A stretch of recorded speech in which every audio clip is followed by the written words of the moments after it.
খামারি ভাইরা আসসালামু আলাইকুম। আশা করি সবাই ভালো আছেন।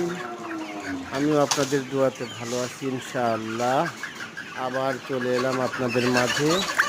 এই যে আমার খামারের মুরগিগুলোর আজকে বার্ড ফ্লু ভ্যাকসিন করানো হচ্ছে। দেখতে পাচ্ছেন রানে ওই চামড়ার নিচে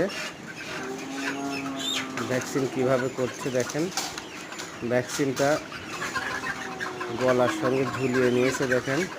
তিনটা করে মুরগি, তিনটা করে পা একসঙ্গে টেনে বের করছে।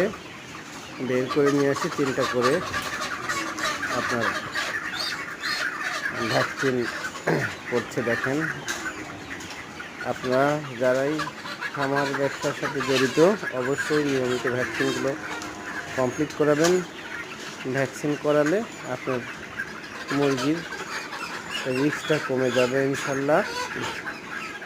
যাই হোক, বেশি কথা বলবো না, এই পর্যন্তই। সবাই ভালো থাকবেন, সুস্থ থাকবেন। আল্লাহ হাফেজ। আসসালামু আলাইকুম ওয়া রাহমাতুল্লাহ।